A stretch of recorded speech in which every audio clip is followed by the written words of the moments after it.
देवरिया जिलाधिकारी दिव्या मित्तल ने विद्यालय के मेस में ही छात्रों के साथ दोपहर का भोजन कर उसकी गुणवत्ता परखी। डीएम ने स्वयं कतार में खड़ी होकर काउंटर से अपना भोजन लिया तथा छात्रों के साथ बैठकर खाना खाया। मेन्यू के अनुसार आज चावल, दाल, रोटी और मिक्स सब्जी बना था। इस दौरान भी वो छात्रों के प्रेरित करती रही। उल्लेखनीय है कि गत 5 अगस्त को विद्यालय फूड पॉइजनिंग की घटना हुई थी। डीएम ने भोजन की गुणवत्ता पर संतोष जताया तथा सभी अभिभावकों को विद्यालय में सुरक्षित परिवेश उपलब्ध कराने के लिए आश्वस्त किया। देवरिया से शिव प्रताप कुशवाहा की रिपोर्ट।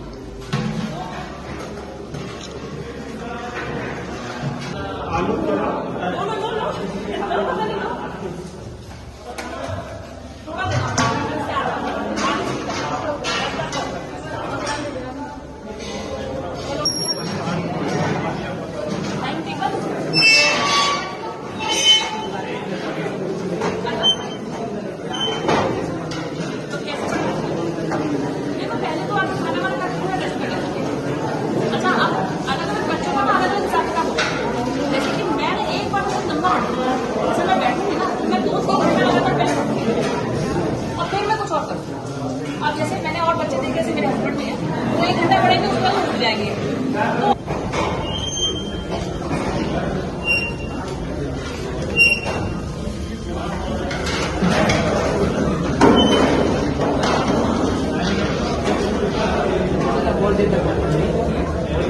मैं बहुत स्लो खाती हूँ।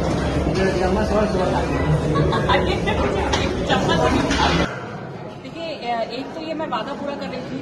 जब बच्चे बीमार हुए थे, तब जब मैं यहाँ पे विद्यालय में आई थी, तो बच्चों ने मुझसे कहा था कि आप आए दोबारा हमारे विद्यालय में, और मैंने उन्हें कहा था कि मैं अगस्त के अंदर जरूर आऊँगी। तो एक तो ये कारण था मेरा अभी आने का। दूसरा, विद्यालय अभी खुला है तो इनकी व्यवस्थाएं समुचित हो गई कि मेरी टीचर सब ठीक से पढ़ा रहे हैं कि नहीं, ये देखना मेरा उद्देश्य था। और साथ में बच्चे, क्योंकि मैं भी इनकी तरह छात्र रही हूँ, बहुत पढ़ाई करी है, तो ये लोग मुझसे कुछ चीज़ें जीवन के बारे में, पढ़ाई के बारे में जानना चाह रहे थे, तो वो भी एक उद्देश्य था। ये सभी उद्देश्य आज पूरे हुए। मुझे बहुत खुशी है कि बच्चे बहुत मोटिवेटेड हैं, बहुत अपने लक्ष्यों के प्रति सजग हैं। मुझे पूरी उम्मीद है कि बच्चे बहुत आगे जाके जीवन में सफल होंगे। साथ साथ खाने को लेकर, क्योंकि पिछली बार खाने के संबंधित ही यहाँ पे समस्या आई थी, तो इसीलिए बिना बताए यहाँ पर खाने को मेरे द्वारा दिखाया गया, और मुझे बताते हुए खुशी है कि खाना अच्छा बना था और स्वाद भी अच्छा था। कुछ इम्प्रूवमेंट्स की गुंजाइश है जो मेरे द्वारा सुझाव दिए गए हैं। उम्मीद है कि वो भी ध्यान हो जाएगा। खाने कैटरिंग के जो कॉन्ट्रैक्टर उनको चेंज कर दिया गया।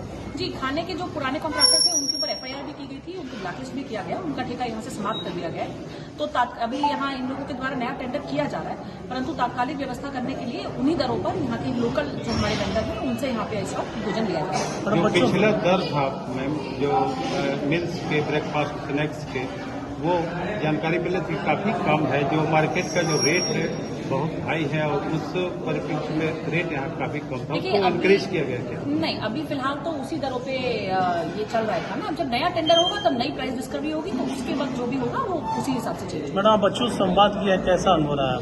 देखिए, बच्चों से संवाद करना हमेशा एक बहुत ही सुखद अनुभव होता है, क्योंकि जितनी ऊर्जा के साथ वो लोग अपना कार्य कर रहे होते हैं, मुझे लगता है बच्चों से हमें भी ऊर्जा मिलती है और कार्य करने की और मोटिवेटेड रहने की। तो बच्चों ने बहुत अच्छे प्रश्न पूछे। कुछ एक प्रश्नों को सुनकर तो मैं वाकई में हैरान रह गई कि छोटा सा बच्चा यदि जीवन के उद्देश्य के बारे में पूछे, जो कि हम लोग इतने बड़े होने के बाद भी शायद नहीं सोचते, तो मुझे बहुत अच्छा लगा कि बच्चों का न केवल एक एजुकेशनल स्तर अच्छा है, परंतु एक सोच भी बहुत एक अच्छे लेवल पे है। तो बहुत अच्छा लगा मुझे इनसे मिलकर, और बहुत हमारा प्रदेश का नंबर 1 स्कूल ये आश्रम पद्धति का हमारा विद्यालय है, और मेरी उम्मीद है कि आगे भी इसी प्रकार से अच्छे बच्चे यहाँ से निकलेंगे और खूब नाम कमाएंगे। बिजली की एक समस्या है जिसके लिए आपने कहा था कि 16 क्या? देखिए, बिजली की बहुत बड़ी समस्या है यहाँ पर, क्योंकि बच्चों को रात में पढ़ना भी होता है और दिन में भी बहुत गर्मी है, और गर्मी का भी एक कारण था जिसकी वजह से बच्चों की तबीयत खराब हुई। तो मेरे द्वारा समाज कल्याण निदेशालय में एक सोलर पैनल के लिए प्रस्ताव भेजा गया यहाँ पे नेडा से बनवा के। मुझे उम्मीद है कि समाज कल्याण अधिकारी वहाँ से परस्यू करके, और हम भी बात कर रहे हैं, मुझे पूरी उम्मीद है कि वहाँ से पैसा मिल जाएगा, तो हम यहाँ पे उसकी व्यवस्था करते हैं। इसके अतिरिक्त यहाँ पे बच्चों की डिमांड थी पिछली बार कि टीचर्स कम है। पिछली बार 2 या 3 ही टीचर्स पढ़ा रहे थे, तो अभी उनको पूरा करने की भी हमारे द्वारा प्रयास किया गया, और अद्यतन 6 टीचर्स यहाँ पे पढ़ा रहे हैं, 2 और टीचर्स आज दोपहर को आने वाले हैं। तो टीचर्स की कमी काफी हद तक पूरी हुई है, परंतु और भी पूरी हो जाए उसका भी प्रयास है। बच्चों को उपस्थिति मैडम बहुत कम हो गई है यहाँ पे। पहले 325 बच्चे थे, अब काफी कम बच्चे हो गए हैं। देखिए, इसका कई कारण है। एक तो बड़े त्योहार थे, तो अभी जन्माष्टमी कल ही बीता है, तो बहुत सारे बच्चे उसके बाद आने वाले हैं। तो मुझे पूरी उम्मीद है इन बच्चों के माध्यम से भी, क्योंकि सभी अपने दूसरे बच्चों के साथ ग्रुप पे जुड़े हुए हैं, और जब वो लोग ये देखेंगे कि सीनियर प्रशासनिक अधिकारी यहाँ आ रहे हैं, तो यदि किसी के मन में संशय है तो वो नहीं रहना चाहिए। आपके माध्यम से भी मैं सभी अभिभावकों को बताऊंगी कि हमारा लगातार इस विद्यालय पर, सभी विद्यालयों पर नजर है, कहीं की कोई अव्यवस्था नहीं होगी। यदि आपके मन में कोई भय है तो उसको निकाल के अपने बच्चों को पढ़ाई करने के लिए यहाँ अवश्य भेजें। शुरू से अच्छा स्कूल रहा है, आगे भी अच्छा करेगा, ऐसा हमारा आपसे वादा भी है और हम उसको अच्छे से करवाएंगे।